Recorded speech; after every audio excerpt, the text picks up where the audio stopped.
welcome to another methods panel. Today's topic is striving for equitable research partnership with feminist ethics. And I have for today three brilliant researchers in front of me, and I will start with a very short introduction to the three panelists. Professor Jennifer Carrera is an associate professor of sociology at Michigan State University. She has a joint appointment between the Department of Sociology and ESPP program. Dr. Carrera's research uses an environmental justice perspective grounded in community-based research methods to examine the differential impacts of access to environmental resources on distribution of power in marginalized communities. Her area of research focuses on environmental justice issues of access to clean water and sanitation in low-income communities. As part of MSU's Global Water Initiative, Dr. Carrera was a lead PI for a water cube research team, which conducted a CBPR citizen science study investigating water quality associated with water shutoffs in Detroit. This work was featured in MSU's The Engaged Scholar magazine. Dr. Carrera has been awarded a Transition to Independent Environmental Health Research Career Award, also known as KO1, from the National Institute of Environmental Health Science, NIEHS, and also a National Institute of Health, NIH, to work with community partners in Flint, Michigan, to develop low-cost technologies for understanding environmental risk and protecting public health. She aims to establish evidence-based pathways for engaging with communities to enhance public health through the co-development of low-cost technologies to address unmet community scientific needs. Our next panel presenter is Professor Trixie Smith. Professor Smith is Professor of Writing, Rhetoric, and Culture at Michigan State University. Professor Smith is the Director of Global Alliances in Literacy and Engagement, otherwise known as GALE, and Director of the Red Cedar Writing Project at Michigan State site of the National Writing Project. Since joining the faculty at MSU in August 2007, Dr. Smith has taught a wide range of courses. Her teaching and research are infused with issues of gender, queerness, and activism, even as they revolve around writing center, theory and practice, global partnerships, WAC, WID, writing pedagogy, and teacher training. Likewise, these areas often intersect with her interest in embodiment, community, and global engagement, and the idea that we are just humans learning from other humans, with bodies, feelings, lives outside the academy. She served on numerous boards and committees, including the CCC 4Cs, Executive Committees, ECWCA, IWCA, and MIWCA, and spends much of her time working with K-12 educators and helping develop research and writing centers globally. Finally, we have Dr. Rowenn Kalman, who is Research Associate Faculty at the Department of Anthropology and Department of Forestry at Michigan State University. Dr. Kalman's work focuses on environment governments, social movements, and community-based development in Latin America. She is interested in the frictions of collaborations that occur as actors confront environmental change and the subsequent transformation of livelihoods, identities, and gender relations that result. Her previous projects include a study of fraught but productive conservation initiatives among NGOs, indigenous community, state programs, and mine operators near Huascaran National Park in Ancash, Peru.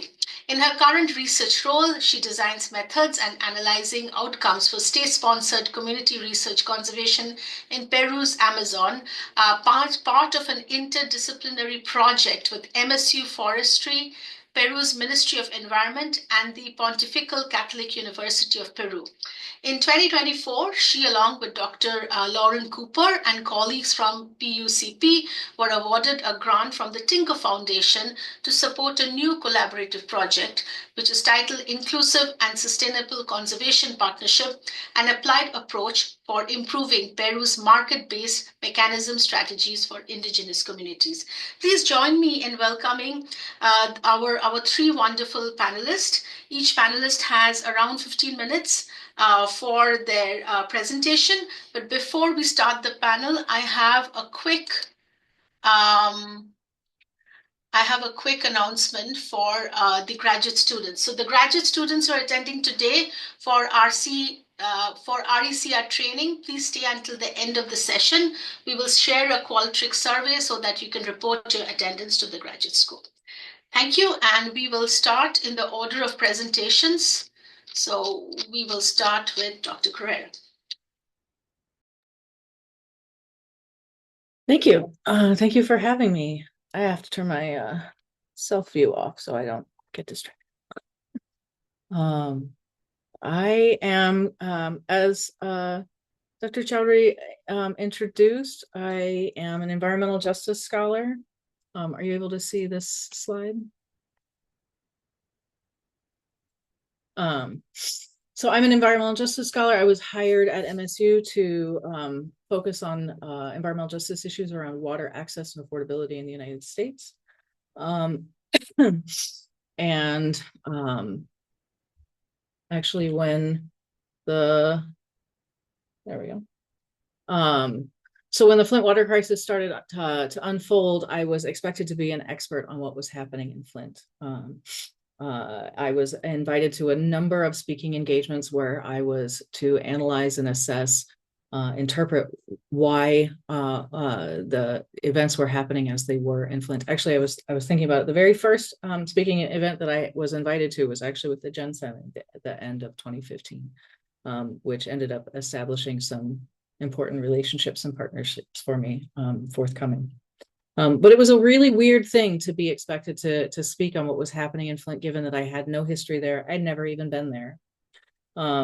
At the same time, Flint residents were already doing that work. They were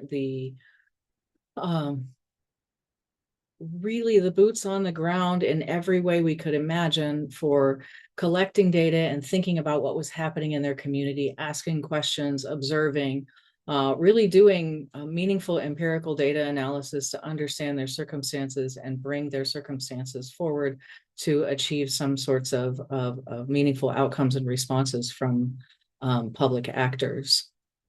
And I got to understand that more over time as I was involved in the work of Flint. Flint has had a long history of being involved in collecting their own data and being part of leading science. In fact, all the way back to the original framing and development of CBPR, community-based participatory research practices. While many of us, if we're familiar with CBPR, have heard of folks like Barbara Israel, who's really at the foundation of those methods. Barbara Israel was part of the W.K. Kellogg Community-Based Public Health Initiative. That was one of the projects involved with Detroit. Another one of those projects was actually in Flint. And many of the folks that are still there in Flint were originally involved in the original development of those methods. This is back in the early 90s. At a point in time when community members didn't really have, or at least these community members didn't have a sense of the importance of having co-authored manuscripts. And so often their names are left out of that early development history. But they've been doing this work for a very long time and are quite good at it. So when each of these situations where I was asked to speak on what was happening in Flint, I pushed back on that. I said, in what ways do we have community members involved in what we're exploring? I was invited to a couple of different research grant proposals to explore what was happening. How do we have community members showing up or participating in our development of research questions here? And in each presentation, I would say, I'm not the authority on this. Here's what I understand from the news. Here's how I can interpret it. But if you really want to understand what's happening in Flint, you need to speak with the residents. And the folks in Flint ended up seeing me say the same thing really over and over again, in addition to the lenses that I was able to bring theoretically. And at the end of 2016, some of the folks in Flint who were part of this ultimately special projects that you see illustrated on the right there, invited me to be part of their team because of that voice of saying, I'm not the expert. I'm happy to support in whatever way I can. Here are some skills that I have. So I was invited to a team that was looking at telling the story of the Flint water crisis from Flint residents' perspective. And that's community narrative writing group had a long history behind it that you can kind of see detailed in this picture that I won't have time to go through. But part of what I think is a really important point to take away from at least the conversation that I'm sharing with you is the embedded network within which I was situated and how much community organizing and community capacity there was in terms of exploring their own questions and driving their own inquiry process. And I've really considered it to be a tremendous privilege to be part of that throughout. So when I was first part of that process, I didn't try to introduce any sort of research question. I said, here's what I have to offer, and here's how I can help.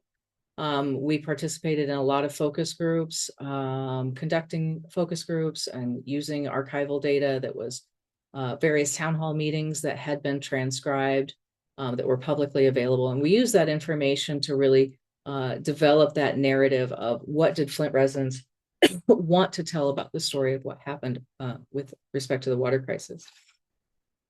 In our very first publication that we had from that project that came out in 2019, we developed this model that was pushing back against the story or the model that is the traditional model for community-based participatory research methods.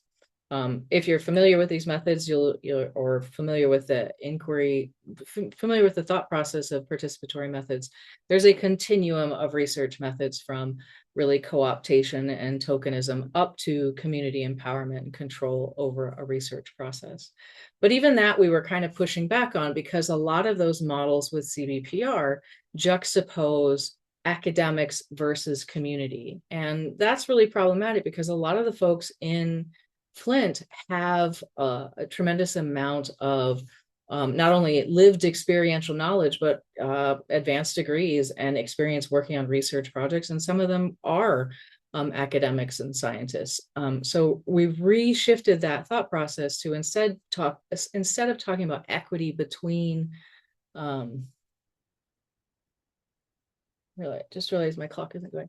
Instead of thinking about equity between academia and community, we're thinking about equity between community as a whole sense of folks and people who are not part of that community. So I identify myself as a non-community academic partner when I talk about our work in Flint. Over the course of those projects, I didn't try to introduce any sort of project just to share the information and experience that I had and show up as I could. But over time, I was able to present some conversations about here are some things that I'm interested in. Here are some skills that I have. Are you interested in exploring this with me? And one of the things in a larger conversation that I've really been interested in is thinking about developing low-cost technologies for communities to respond to some of the issues that they're facing. And at the time, I was really interested in thinking about developing low-cost lead testing tools. So with a couple of folks who were part of that narrative writing group, Dr. Kent Key and Reverend Dr. Sarah Bailey, we conducted some preliminary focus groups before we submitted our grant application. And we floated that idea that we were thinking about. What do you all think about our idea to develop some cheaper methods for testing lead for? And the response that we received was, that's fine, but it's not really what we're looking for. What we're really looking for is how this information is shared. And as a result of those initial focus groups, we shifted the grant proposal. Our grant proposal moved from developing a tool for testing to working to develop a tool for communication and allowing community control over data. So when we submitted that application, we were ultimately funded. That's the NIH award that Dr. Chowdhury was mentioning. We expanded our team to include 6 community researchers. That started out with a framing of a community advisory board, but our language shifted in terms of how we called that group. They didn't want to be referred to as a community advisory board because advisory boards tend to be consultant in capacity only, and instead they described themselves as an action council. And that was our frame for all of our work, was everything that we did was a decision that we held as a collective. And I was really intentional about that process through all of the work that I've done in relationship to Flint, so much as over the course of my work in relationship to Flint, I've included them in conversations about how do you want to spend my startup funds to explore different types of projects and issues in the community. What we were able to do with that project, it was a 3-year award that due to COVID, we ended up expanding to over a period of actually 5 years. But we drew really heavily from the model presented in Paulo Freire's conceptualization of conscientization. But as that's interpreted by Nina Wallerstein and Bernstein in their empowerment education frame, through a process of promoting listening, dialogue, and action. So our first year, we conducted focus groups from the perspective of how do we understand the expertise of Flint residents in responding to a public health crisis. Our second implementation was the workshops, where we were co-learning with community members about how to understand how tools for testing, just so that you can purchase freely, no, well, not freely, for $30 at Home Depot or other types of home improvement stores. How useful are those in exploring water quality? We did have to take a break due to COVID, but when we were able to come back, we developed a mobile application. I learned how to code in Android to be able to develop that mobile application. So we did a 6-month pilot of exploring how do we learn to develop a tool together to explore water quality, and how is that meaningful for the community. And once that project was over, we returned to that listening stage of asking folks who had been part of the project and some people who had not been part of the project, what do you want for us to explore moving forward? That project has come to a close at the end of 2023. But over the course of what we've done together is really not a single project, but a partnership that is sustained over multiple projects. And where we are now, a lot of the work that we're focusing on now is supporting explorations, particularly around the use of photo voice in Dr. Key's Flint Public Health Youth Academy, which works to promote early exposure of public health and research for young adults in Flint, to promote pathways towards public health and research professions. We're also very interested in pathways for supporting direct community funding through federal funders. And we also have an additional project that's looking to understand water insecurity in generally high-income nations, but for now in the United States, and Flint is one of those pilot communities as part of a larger HWISE project. We're trying to think from the frame of building capacity for really community-driven science through 3 different ways of conceptualizing that. One, through having direct resources and capacity building for community members to lead research. Technical capacity, which really is about having funding to carry out that work, the technical resources that are needed to be able to explore problems. And then also scientists' capacity to be able to follow the leadership of communities. So that ultimately we can build out to a model that supports really a vetted network of scholars that are engaged in community-based research methods that are controlled really by the communities that are affected by that. These are our publications together, and because my clock didn't start, I'm kind of rushing through these because now I don't know where I am on my time. So thank you so much for listening. I look forward to the Q&A section, and I really appreciate the opportunity to share this work with you. Thank you so much, Professor Carrera.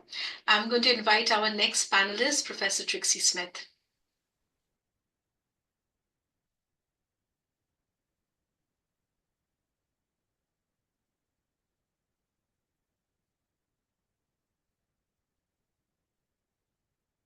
Trixie, you're muted.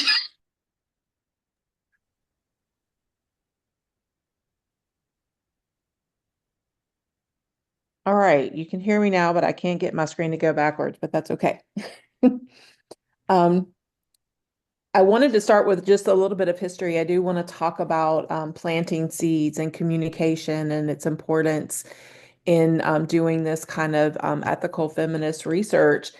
And for me, it's important when I am establishing partnerships for my partners to kind of know where I'm coming from and what we're working towards. And for me, part of that is that my feminist approach to global partnership work is grounded in decolonial methods and theories, and that particularly because I'm working with global partners who are often victimized by colonization and carry that legacy with them and in the work that they're trying to do. And so it's important for me to approach it in this decolonial way. And for me, my decolonial approaches are grounded in queer and indigenous methods and theories and feminist methods and theories. And those all kind of become intertwined for me in the way that I work on things.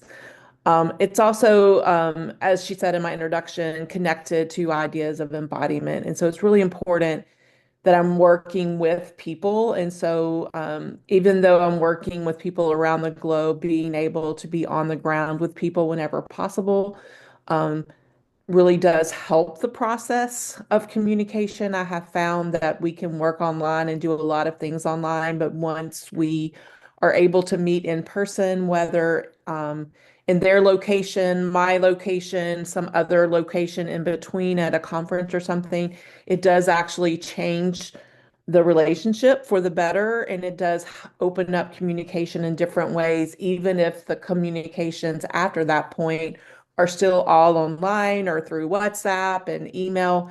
The relationship does change after in-person meetings and conversations. And that, for me, that's part of the relationship building and the watering of the seeds, so to speak. So it's important to have these conversations that include conversations that aren't just about the work, that are conversations about being people and being human beings and being scholars and all of the things. Why are we interested in the work that we're interested in? Why do we want to do the work that we want to do? So that's kind of just where I'm coming from. All right. So what is it that I actually do? The thing that I've been doing for about the past 8 years is working with partners to build writing support programs. And often that looks like writing centers, but it might not be writing exactly a writing center, or it might be a different kind of writing center than what you might imagine. Because part of our goal is to think about what any set of partners want or need on their particular campus for their particular purposes and their stakeholders. So, for example, in a North American context, a writing center most often starts with consulting and writing support for students. And it may expand, the center may grow and expand to also work with faculty and staff and community partners, as has been the case at Michigan State. But for many of our partners, they're starting with faculty and graduate students, and often that's an overlapping set of people, as a lot of the universities in Africa, for example, have really had new pushes in terms of research and moving from what we might call something like a research two to a research one university. And so there's been a push for their lecturers to get a PhD, and as part of that process to publish in English language journals. And so there's a lot of need for support for early career researchers, for example. So that's part of what the process has been for us is learning what do our different partners need and building relationships with them, planting seeds first, having conversations about writing support and writing programs, and the fact that you can build programs to help people and to help them with their writing and their publication and their grant writing. And thinking about that, I'm going to be sharing a specific project with partners at Carrera University in Uganda. And that relationship started in 2018. just in conversations about here's a writing center, here's the writing center at MSU, here's what we do, here's how we support graduate students, here's how we support faculty, here's what we can do with undergraduate students. And just starting a conversation about what might a writing center look like for you and your location, and then waiting for the right opportunity to come along. So in this case, with Makerere, the right opportunity was a grant possibility with the U.S. Embassy in Uganda. They were looking to find different ways to support um, education efforts and faculty growth. And it became the opportune moment to pursue something we've been talking about for 5 years and to do that. So we're now actually in our second round of funding from the U.S. Embassy and waiting on two other grants to hopefully help move forward with something that spreads what we've done in Uganda to all of the East African region. So as part of this process has been a lot of back and forth. We've been to Uganda. They have come to the US multiple times. We have met in South Africa to share at a conference and to work on writing a couple of times actually. So this sharing and having these conversations, writing together, presenting together at conferences, networking together has really continued to kind of build this relationship and build this work and expand the network. And for us, that's been part of the decolonization process, is because it's helped us to really expand the network across Africa, for example.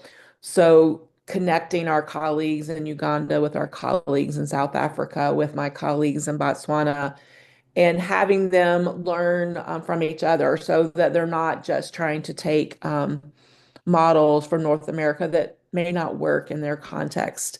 And for us to learn a lot too, our colleagues in South Africa have been dealing with the thinking about multilingualism and supporting student writing in terms of multilingual efforts for a lot longer than we have. And they've been thinking about it much more directly and consciously. And so we've been learning a lot from them and the writing and research that they've been doing. And if you do a database search on that here in the US, the nature of databases and algorithms won't get us articles that are being written in South Africa. We have to have these networks with them to learn about these resources. And so that's a whole other issue that we could talk about in terms of access to research. But it's really has been really important to embrace these non-Western knowledge systems and what do they bring back for us? What can we bring back from them in our centers? Because it's also important for our partners when we think about equitable relationships is what are they offering us? What are we getting at MSU? That's a big concern for them, as well as what are we offering to them? And so it's an ongoing conversation and look for possibilities and the mutual goal of creating those research questions, creating the goals and objectives together so that it is equitable across all the partner institutions, however many partner institutions may be involved. I think I've really talked about this, that it allows for these kind of cross border, cross country, cross hemispheres to establish norms, to establish resources, to establish different ways of looking at things. And that has given us the opportunity to benchmark with each other, to do cross training, to share students, to have writing groups, for example, that are cross country meeting on Zoom. And so it's opened up a lot of opportunities. This is some of our colleagues from Makerere here presenting with us at a conference at Purdue University, talking about the launching of the Writing Center initiative there in Uganda. And we were able to go there and do a set of workshops. During that set of workshops, which was based on surveying of faculty and focus groups with faculty and administrators beforehand to learn what it is they wanted to happen in the workshops. This was a very important part of the process. What do you need? What do you want?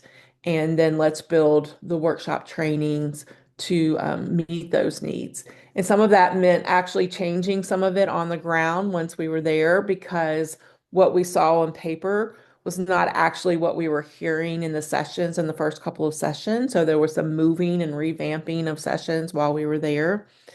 And the same thing with the benchmarking sessions. This is the library, just as a thing to where the new writing center is at Carrera University. And this is the launch of the center with the representative from the embassy.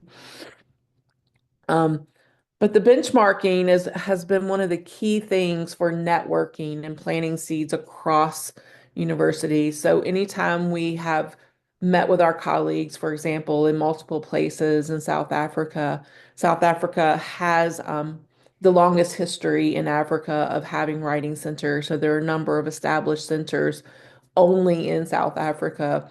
And so being able to meet with them and see what they're doing and how they're doing it, and the different types of universities in South Africa that have centers have been really helpful to our colleagues in Uganda, as well as helpful to us to think about what the possibilities are and to open up the options.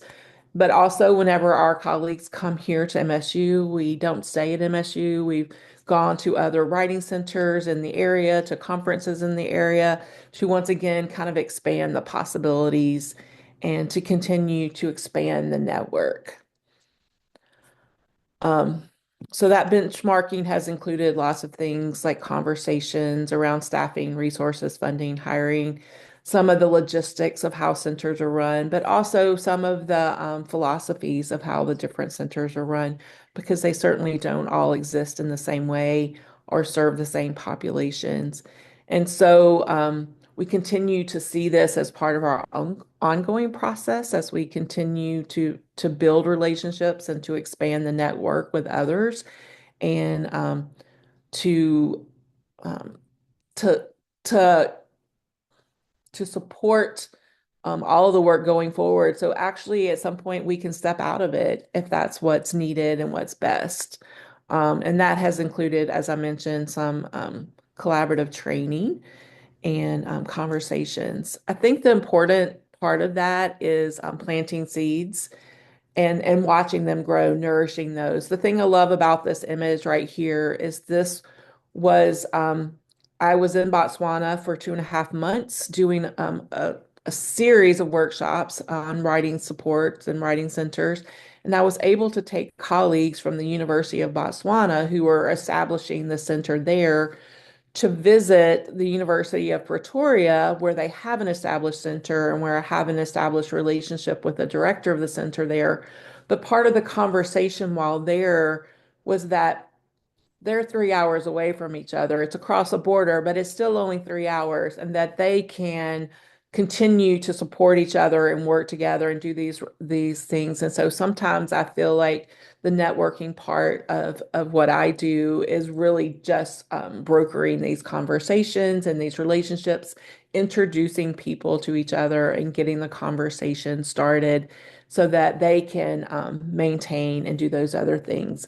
But also, our colleague from the University of Pretoria is now working with our colleagues at the University of at Makerere University, and our colleague in Tanzania. So taking the network and stretching it across different points, and looking for that. And again, always just being open, having the fertile ground so that you're open when a possibility comes along, when a grant comes along, or a call for papers, or any of those things, when a research need comes along, that we can then work together to do those things.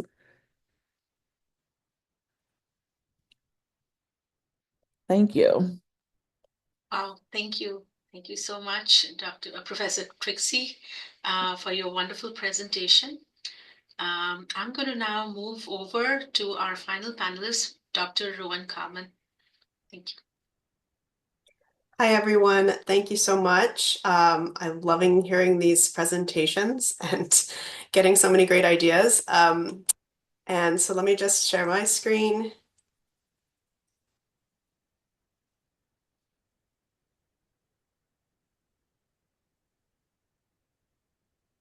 All right. Can everybody see the title slide there? Great. So my presentation is called Finding Common Ground, Collaborations for Socially Sustainable Forest Conservation in Peru. And I've set up this my talk a little differently. It's more of like a story of how a series of collaborations grew over time, and it involves some more conventional research relationships. But I want to start with a little bit of context about Peru, just to give you an idea of the initial interest that my group had.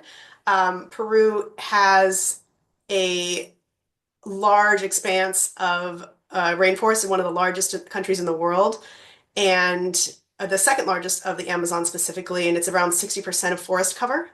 Of course, this is experiencing rapid deforestation. And Peru's national government has committed to climate change mitigation goals that include protecting 54 million hectares of primary tropical forest. And they've used a couple of different mechanisms to work on that since 2010. One of which is the creation of a program called the National Forest Conservation Program for Climate Change Mitigation, which works directly with native communities in the Amazon to develop sustainable livelihoods and support forest conservation by using a direct cash transfer mechanism, or the TDC.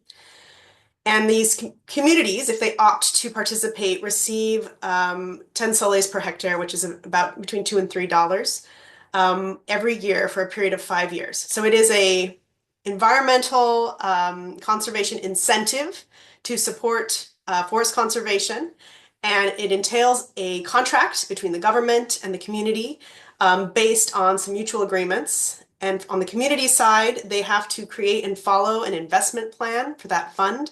They have to designate forests to protect and patrol it quarterly within their territory, and then report to the state. So you can see in the map of Peru here, this was a pilot program, and there are these red circles that indicate all of the communities that enrolled during the first 10 years. There were 274 that enrolled in this first time period. So this is this is a market mechanism, mainstream kind of neoliberal strategy to get communities to conserve forests, and it provides a financial reward for doing so. So where my role and my colleagues' role comes in here starts around 2019, when Lauren Cooper in the Forestry Department and I went to Peru, and we met with a variety of different actors involved with forest conservation.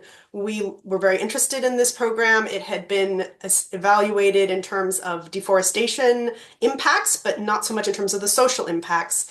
And we ended up joining with two colleagues from the Catholic University, Deborah Delgado of Sociology and Cristina Miranda of Political Science, and creating a kind of a working group called Bosques Más Gente, based around our common interests. And so this was the first partnership that we engaged in.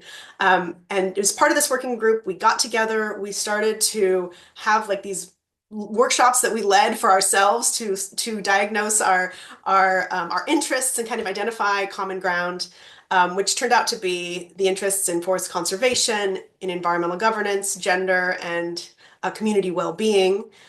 We also all had a commitment to do policy relevant research and to feminism and intersectionality, political ecology, and the role of power structures.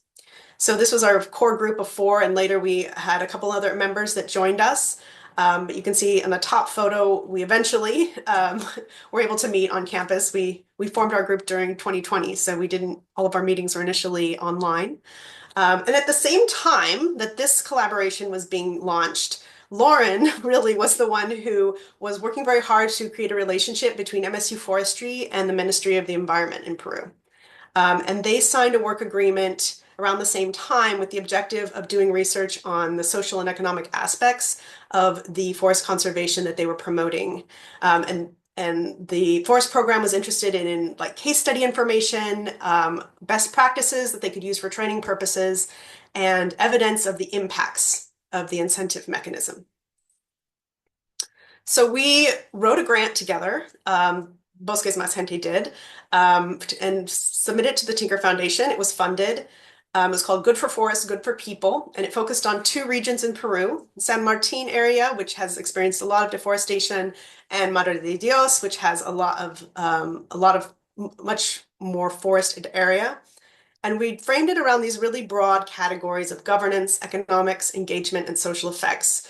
So we were interested in where some other studies hadn't really looked at the social impacts of these of this type of activity, particularly like how does this mechanism interact with the other kinds of things that are happening in communities and in the region in terms of development projects. What is the consequence of giving communities an incentive? How is it used? What are the ways in which the program is being implemented? And are there ways that that implementation could better support participation or people's perceptions of the benefits of the program? So this was going to provide some feedback to MINAM about, which is the Ministry of the Environment, about ways they could improve the program, and also like what are the impacts in the community in terms of the values of their culture and gender and inclusion and other sorts of social impacts as that these kinds of programs can cause. We ended up doing fieldwork in 8 case study communities.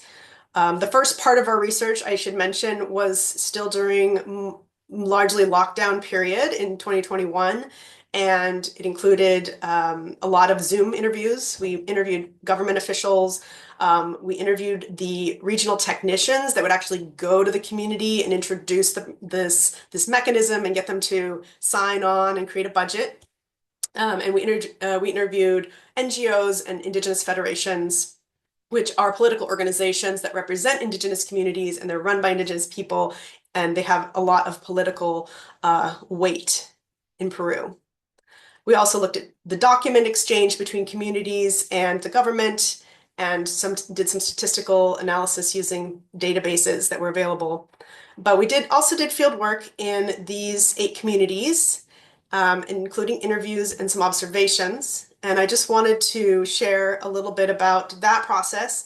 Although this was, again, at this point was really more of a conventional sort of research, that it wasn't collaborative. We wanted to propose to come and conduct some interviews and learn from them what their experience with this program was.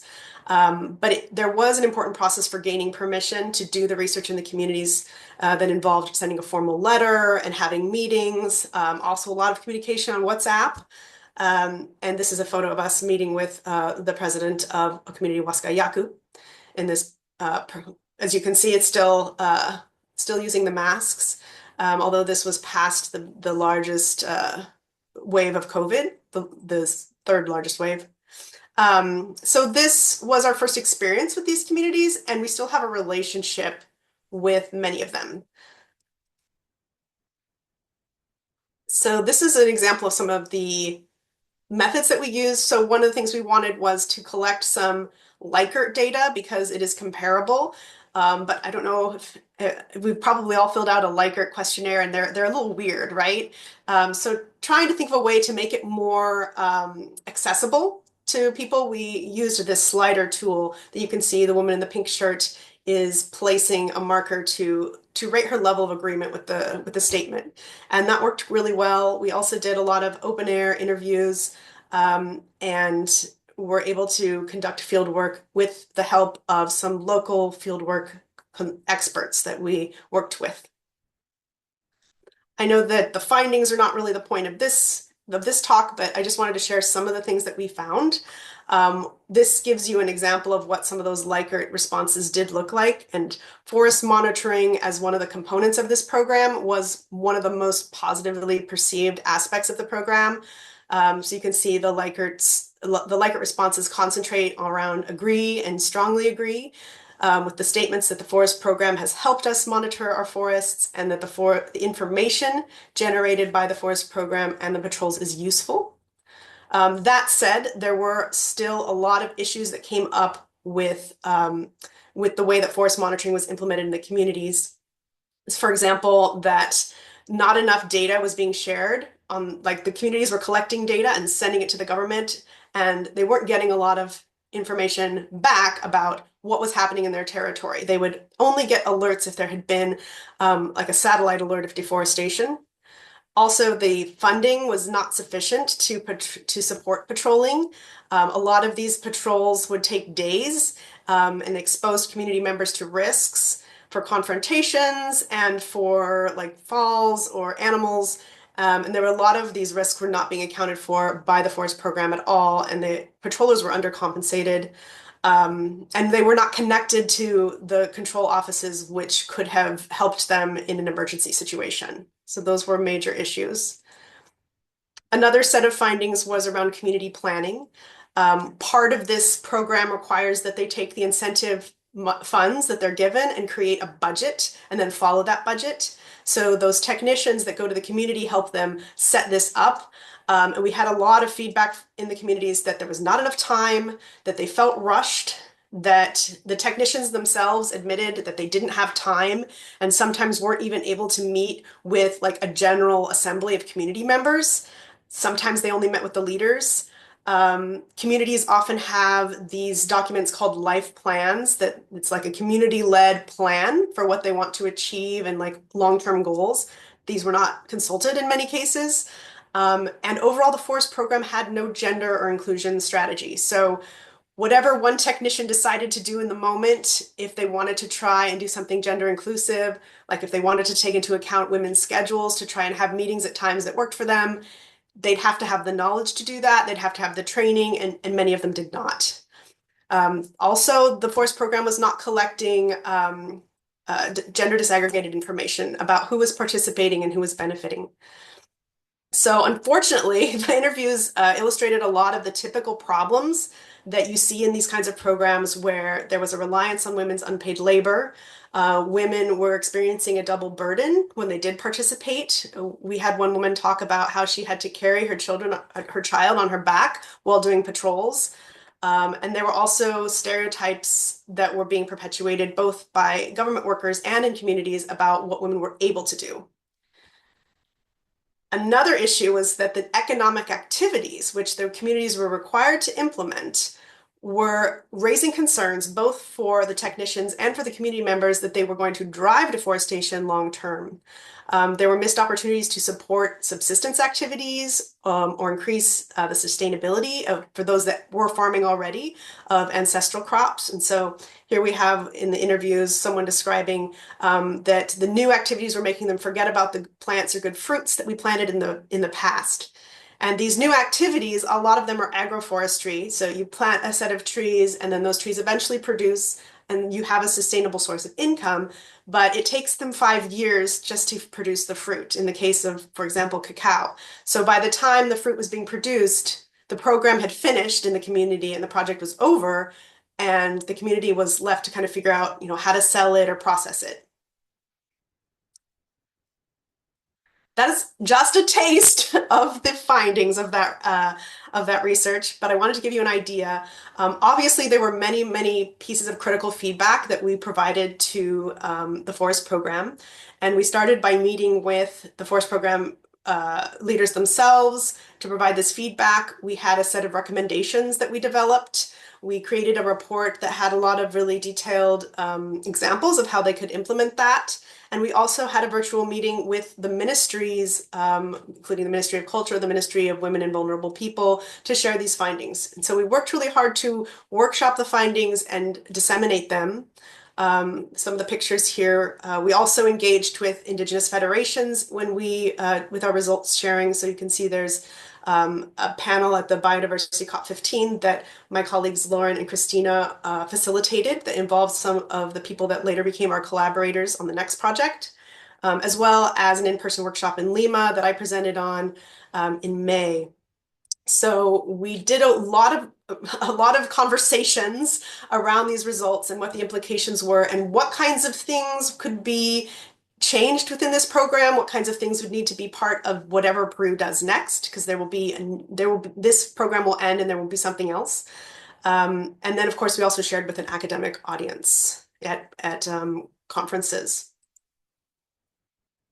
We shared these findings also. We published, I'm running out of time, so I'm going to keep going, but we published in a policy brief that is known to be something that Peruvian policymakers read, and we returned to communities to share the recommendations that we were giving to the government about the program, so they could see how their input had translated into recommendations.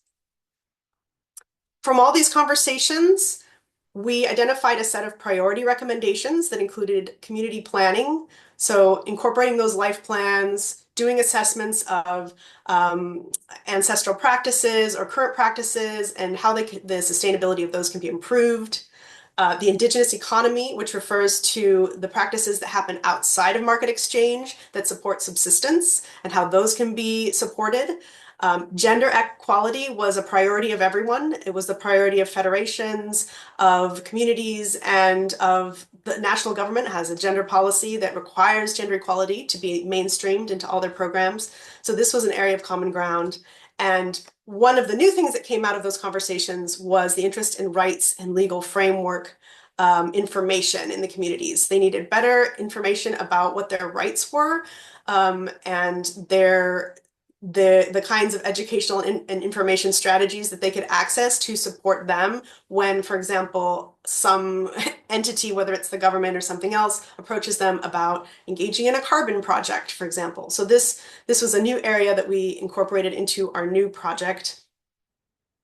And we got another grant from the Tinker Foundation to do this collaborative work, more centering on Indigenous Federation partnerships. So the new project is taking the recommendations that were the common ground recommendations and turning them into practical tools that the forest program will incorporate into their protocols, and that other institutions that do conservation work could also benefit from and use.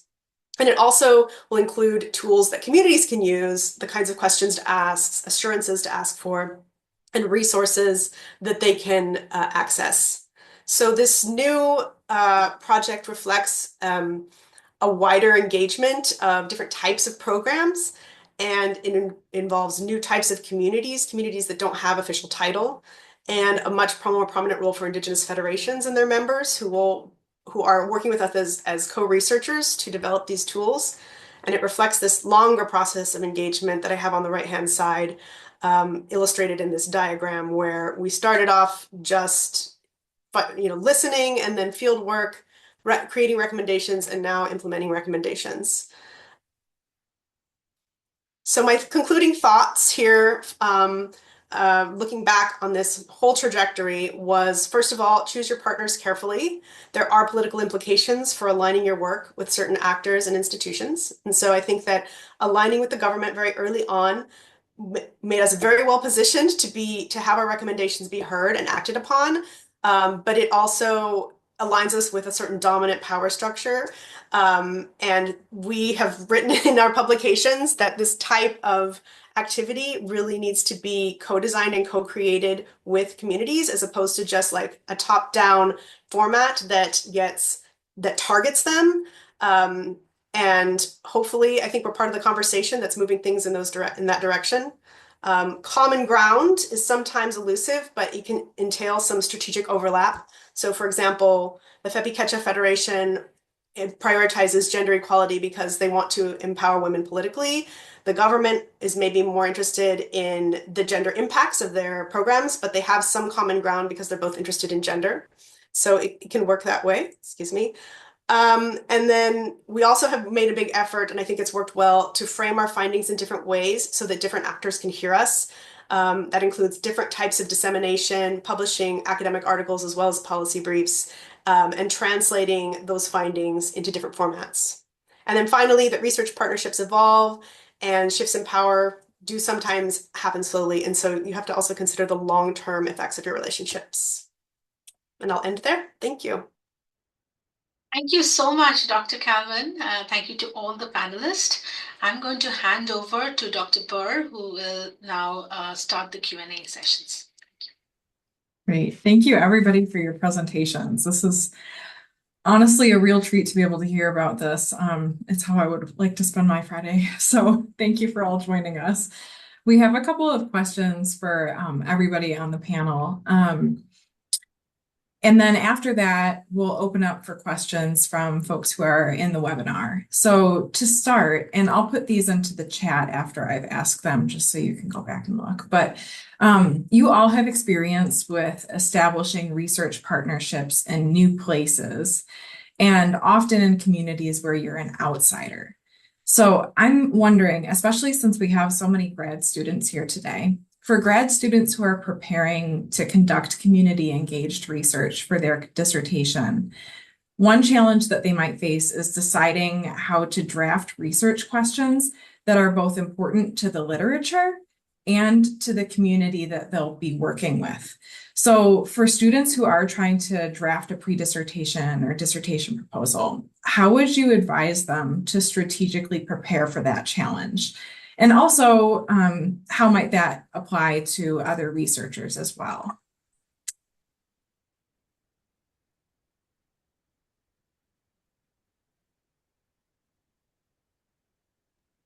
Should I start since I'm unmuted? Sure, thank you. Okay, great.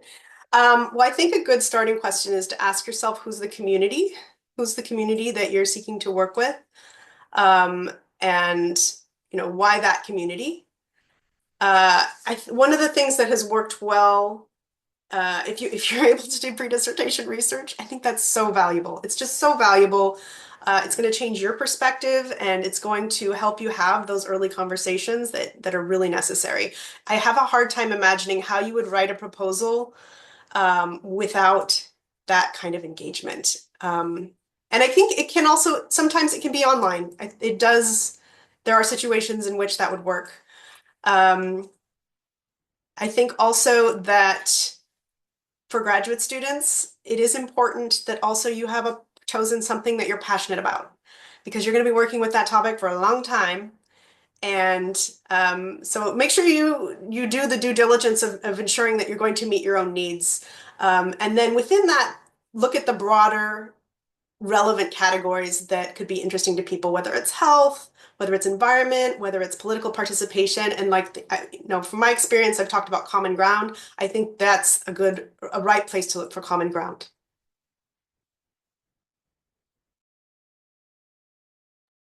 Yeah, I would just echo the importance of knowing the community and having conversation in and with the community about what they need, what they want to know, what they need to learn. Because if you come in with your own questions and it's not what they want to learn or what they want to do, they're going to give you other kinds of answers, and then there's going to be a disconnect. So working with them up front, if at all possible, and definitely Zoom has made that easier in many places, not in all places, but also email and WhatsApp and those kinds of conversations, so that you can be in a similar place as the community you want to work with. But I think that's also why so many people work with communities they know and communities that they're already a part of. It's a good place to start this work as a graduate student, if that's possible in your program and in what you're doing. To start there, to learn what you're doing and how you're doing it, and move out, but also to seek all the ways you can make the networks and connections. So it's a thing to do when you're at a conference. It's a thing to do when you have a professor that is part of another community that you're interested in, is to really seek ways to become networked with these others and to start having those conversations with others.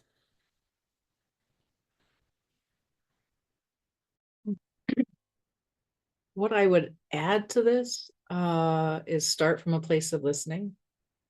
In the spaces that you'd like to be involved, you don't need to start by presenting your preliminary research questions. You can just start from a place of, I'd like to come in and learn about the work that you're doing, and if there are things that I can do to be supportive of that work.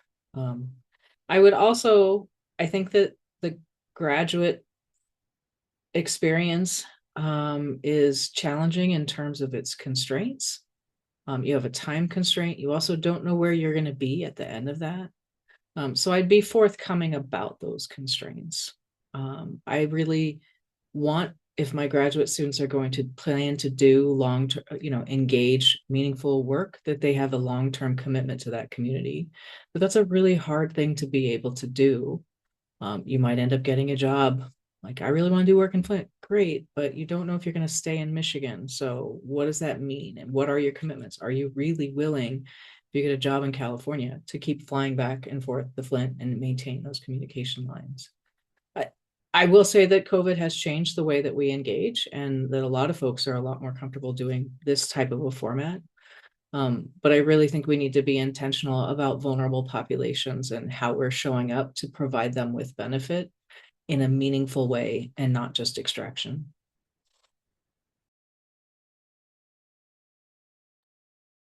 Thank you to all three of you. Those are really thoughtful responses. So we have a couple of questions that are coming up in the Q&A, but I just wanted to ask one more question, and then maybe we'll come back later. We have a couple more questions that we can go over if we don't have other folks asking. So feminist researchers often talk about the importance of practicing reflexivity, or a commitment to self-reflection on how your own beliefs and thoughts and privilege are affecting the research process and participants. But reflexivity is largely a psychological exercise. So I'm wondering, how do you hold yourself accountable to practicing reflexivity? Is that an end to all of the answers about challenging power relationships in the field? And what additional steps can researchers use to engage in how to address power and their privilege in the field?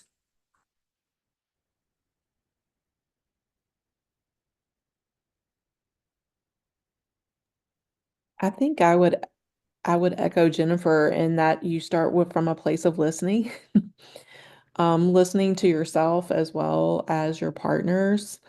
One of the things that I have found really beneficial to this kind of reflective practice is actually meeting regularly with my teams, having a very specific schedule, meeting regularly, checking in, and that we all are checking in. And so we're talking about what we're feeling, what we're thinking, what's working, what's not working, what are next goals, and just having those really honest conversations. But also in that process, presenting together and having others challenge what we're saying and ask questions and helping us think through things has also been really beneficial to thinking about and reflecting on what we're saying, what conclusions we're drawing, what we're feeling, um, and really taking those questions to heart and really thinking about them and sitting with them afterwards and reflecting on them, and then making a commitment as a team to come back to those questions has been really helpful to me in this process.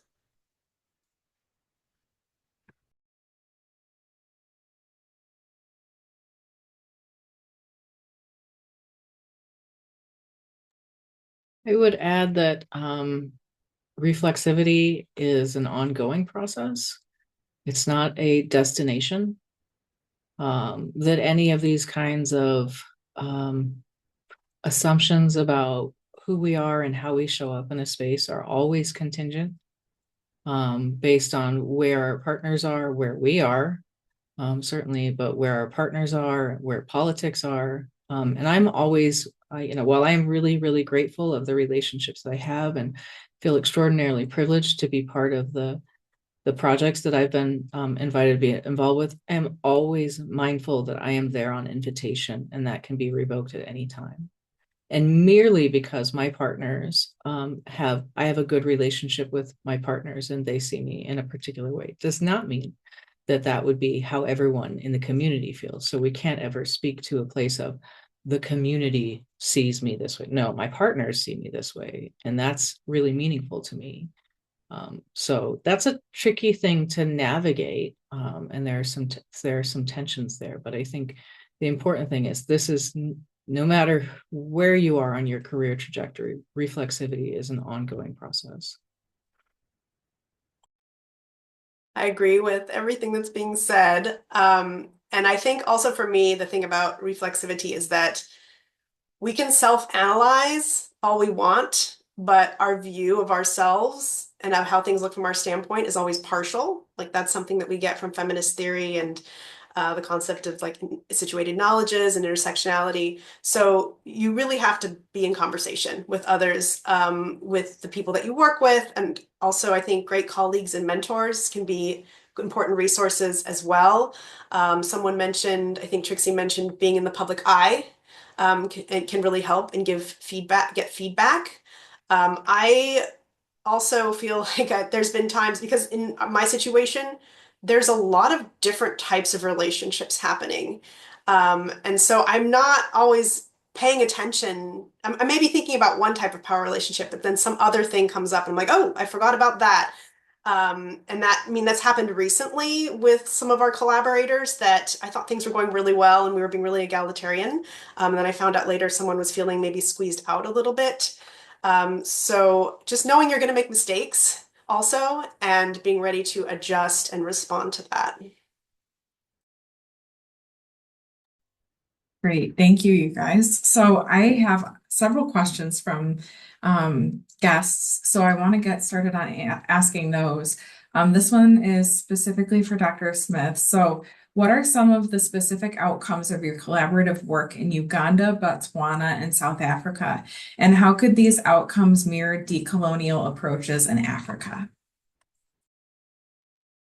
Well, some of the very specific things are the establishment of writing centers. There are writing centers that are open. There are writing centers that are still in process. In some of the places, there are pieces of the center. So, for example, at Botswana Open University, we have faculty and graduate student writing groups that have members from MSU and members there from in Botswana that have been meeting via Zoom for 2 years.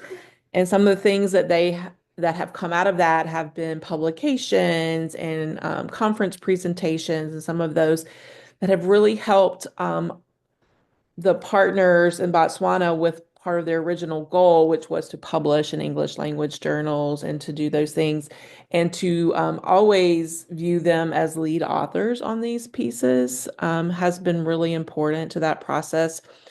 And so while it's hard, I'm working on one right now, while it's hard to have 8 people co-authoring an article in the humanities, it can be done, but it has required a lot of back and forth and required a lot of time and a lot of listening. We're always back to listening. But it has also led to other things. Partnerships in Pretoria, for example, have led to I'll be teaching using a COIL project in my next semester course on research methodologies with a colleague at the University of Pretoria. I know Jensen's going to be doing a workshop on COIL. I would suggest people attend that as well. But it's going to have the opportunity for their students and my students to work together. We're going to look at indigenous theories that inform research, philosophies, and practice. And we're going to look at South African indigenous theories, and we're going to look at North American indigenous theories, and we're going to look at where they intersect, where they differ, how those things can affect the work that we're doing.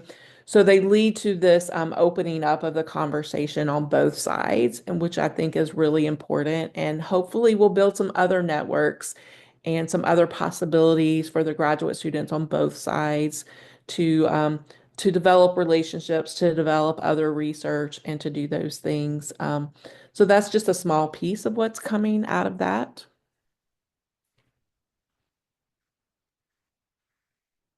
Perfect. Thank you. So I have a question for Dr. Carrera. Can you share any impacts that were made on policy through your research and community engagement? So my orientation is not towards trying to influence policy. I think as researchers, many of us take the approach of trying to, have see that our work has impact by trying to address different types of institutional approaches. And I'm really interested in how I can support the capacity of communities to conduct their own research and think about how undone science is done. That means that there's a lot of, I do a lot of shadow writing. I see myself, I get paid a nice salary to do, to sit at my desk and research and write and read and, teach and things like that. There have been various times where I've, worked on writing manuscripts, that I don't end up being the lead author on. I'm somewhere on them. I do a lot of the labor of drafting those manuscripts. There have been times where we have submitted, there was I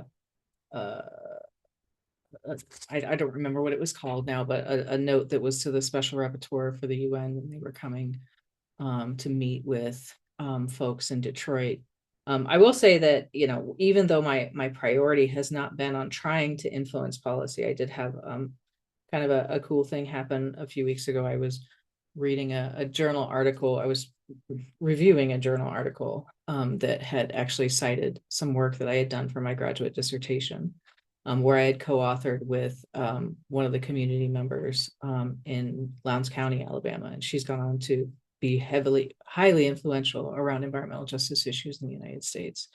And our piece was cited in that work as having influenced the Alabama Department of Public Health and their actions in not admitting responsibility for harm, but in changing the way that they were engaging with residents in Lowndes County to be able to support them in more active ways for actually accessing properly functioning septic systems and not fining them for not having appropriate sanitation. So that was really cool to see that even though that's not my priority, I see, my priority as being how do I bring those resources to communities so they can work in those directions. I do see those long-term impacts down the line.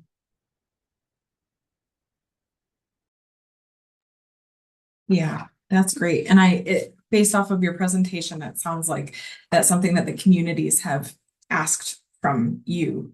So even though you're not directly involved in advocating for specific policies and you had that outcome, it sounds like you're still accomplishing the goals that the community has asked you to engage in. So I want to ask another question let's see, we'll go down. I want to ask Rowenn, what was the expectation for turnaround time of data and publications with the community? And did they want updates every few weeks or months or only at the end? Yeah, okay. So in the first stage of our project, where we first approached communities and we conducted basically the more conventional research,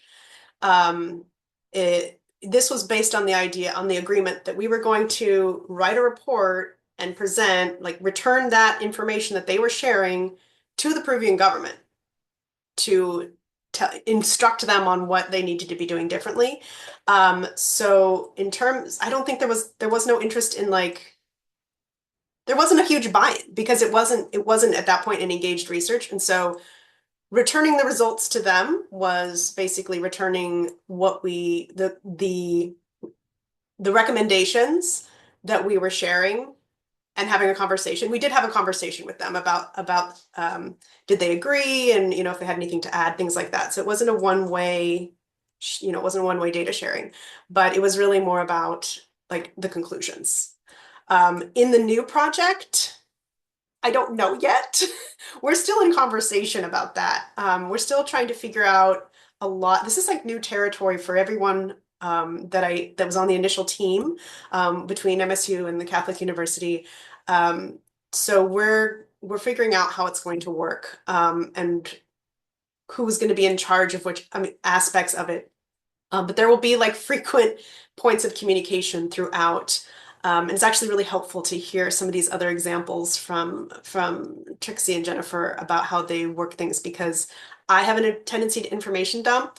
So in our next meeting, I will try to be less talking about all the things that I am excited about and more listening, because we really do need to have more conversations with them about what their expectations are.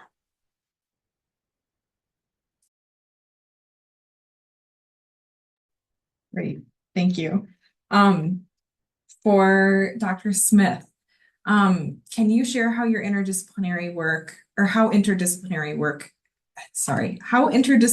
your work was? I know it was focused on writing, but were there other disciplines that were included to support the engagement? Yes, definitely. The work is interdisciplinary. Just to take Makerere, for example, my co-PI is actually a professor in fisheries and wildlife. He studies Lake Victoria, but he has definitely seen the importance of writing and communication with his students and with his own work, and is an accomplished publisher that people have come to as a senior mentor, which is part of how he was seeing this need. Um, Other members of the team were from the College of Education, a research manager in the health sciences, and then a colleague here at MSU with the Alliance for African Partnership, and person who is now the director of the Writing Center here at Michigan State. She was associate director when we started this work, and I was directing the center, but pulling that work in, who comes from a student affairs management background. And so bringing all of those things together actually really did help these conversations and help the work. And then the team, the first set of training that we did with faculty, we were very intentional that we had faculty from all 10 colleges that exist at Makerere University.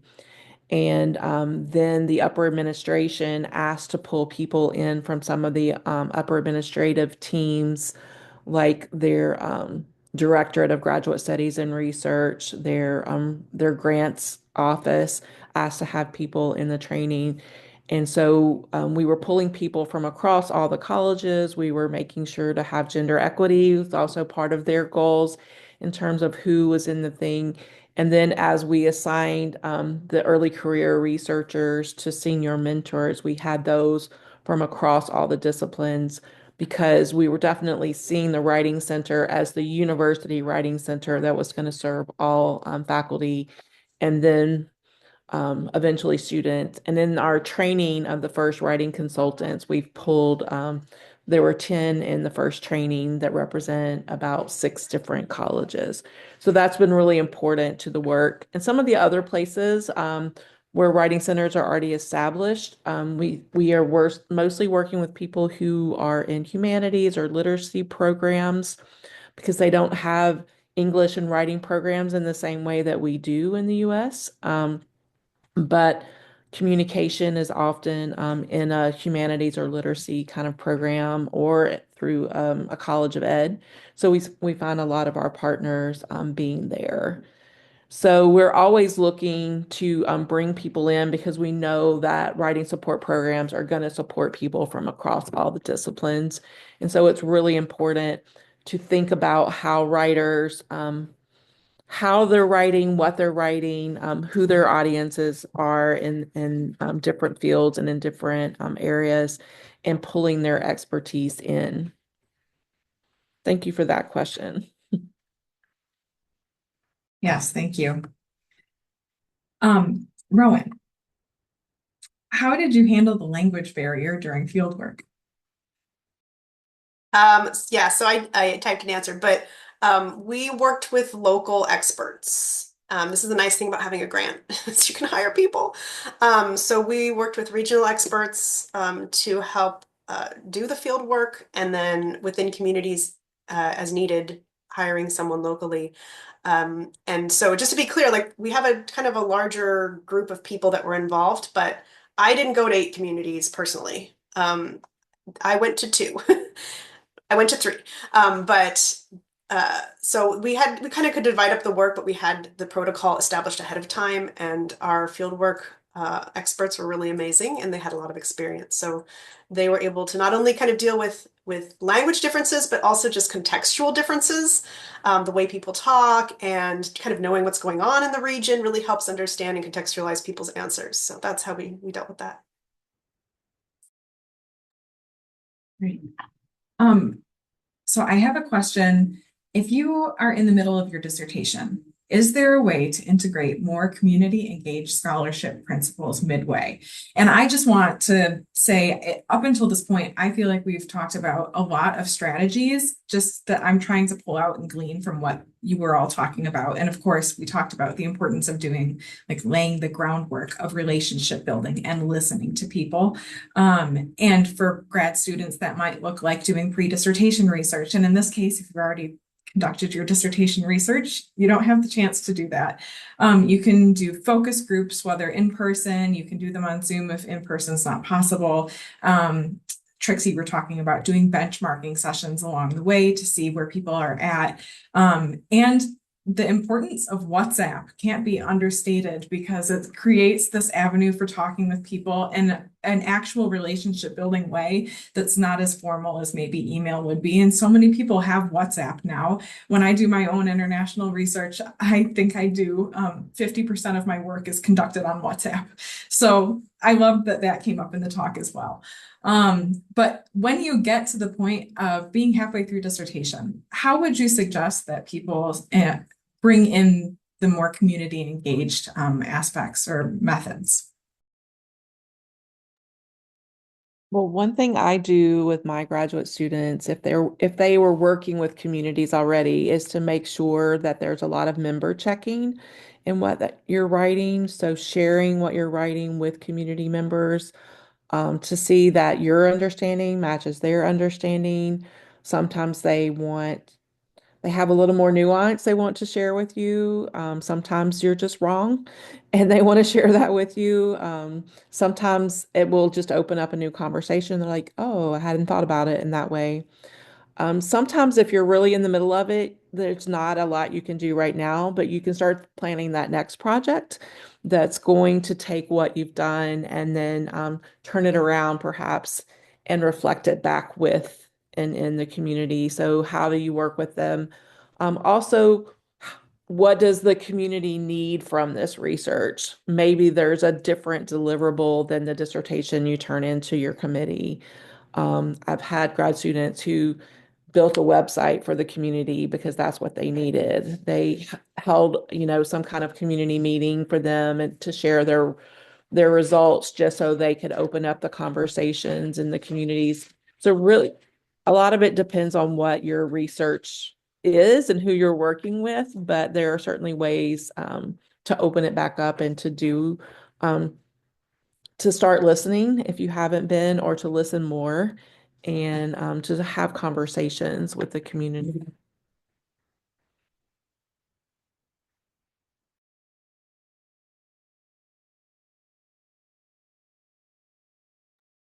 I think Trixie said something really important there, kind of distinguishing between the member check with the people that you've actually collected data from versus the larger community that those participants are part of. And moving from that sphere of engaging with the people that you've already worked with and their perceptions and perspectives on what you've said, which is really, really important. But it's a whole different realm to then be having a town hall meeting in a community that this might be relevant to. And in the event that you have folks that end up being really critical of your work, I think that it's important not to become defensive of that, but to listen to what people are saying.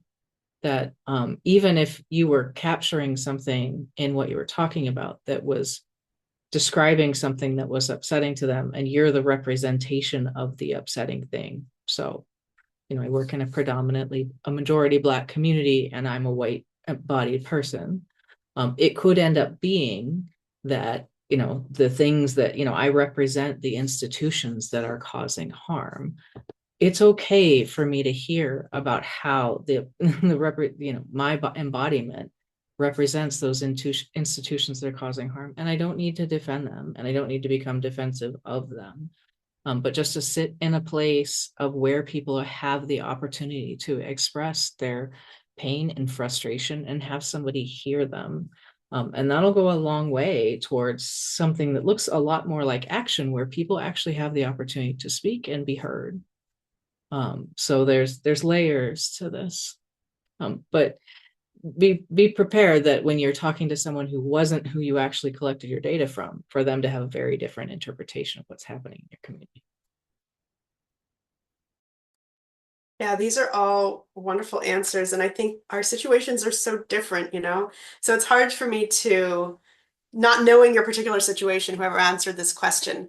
But my initial thought is that if you're halfway through, you probably know some things and you know some people and you have some relationships and you've scoped out the politics of the landscape of organizations and everything. And so you might actually be in a place that works well to start with listening, to start with having conversations about like how, you know, I've been working on this. How can this meet one of your needs, or how would this be translated into something that could be useful to you?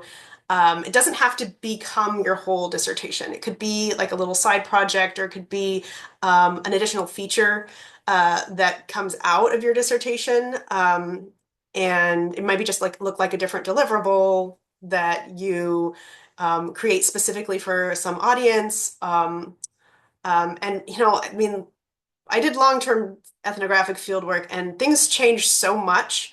I think that having flexibility and having practice with making little adjustments can be a really good thing. And it can be, you can consider it kind of part of your training as a researcher to be able to make those adjustments. So I do think it's doable to make that shift and to incorporate that. So we are getting a bunch of really good questions, and I wish that we had time to address them all. And I also hope that this is suggestive of a general hunger to talk about these topics more and to figure out how we can implement them in our research. This is something that Jensen is really excited about supporting in undergrad, graduate students, for our affiliated faculty and staff. We have some funding for grad students who are doing their dissertations and in writing stage, because we do want to support this kind of research. There's people who are talking about what happens if you get to the field and people are changing what they want the research questions to be, the community members are. You should talk to Jensen for funding when you're looking for dissertation funding, because we would be supportive of helping you create that kind of a community engaged approach. That's not enough of an answer, but because we don't have enough time today, I'm going to have us wrap up. I do have a survey. This is for everybody who's attending today. I'll pop it into the chat. Grad students who are here for RECR hours, if you take this survey at the very end, it's going to direct you to another survey, just one page, where you have to send us your email address, and we will upload your email to the Ability system so that you get credit for being here today. If you don't want to give us feedback, you don't have to. You can click through all of the questions in the first survey, but we really value your feedback. We want to be providing helpful seminars like this. And I am personally so grateful to all of the panelists today for sharing with us, because all of you have been in the trenches, engaged in this research. And I don't think that we talk about it enough. So thank you for sharing your experiences. And I'll hand it over to Shoma. So yes, thank you again to Trixie, Jennifer, Rowenn. You know, Jensen and all of you have a long established, you know, collaborative efforts, and I hope you continue the collaborations with us. This is for all of our affiliates who are here today, including our wonderful panelists. Our SPG deadline is coming up. So if you have an idea in mind, don't forget to apply for the SPGs. They are due on January 15th. If you have a draft that you would like us to look over, please send them my way. So with this, have a wonderful Friday, and thank you to our wonderful panelists. I'll be in touch with the three of you very soon. Thank you, and have a wonderful afternoon and weekend.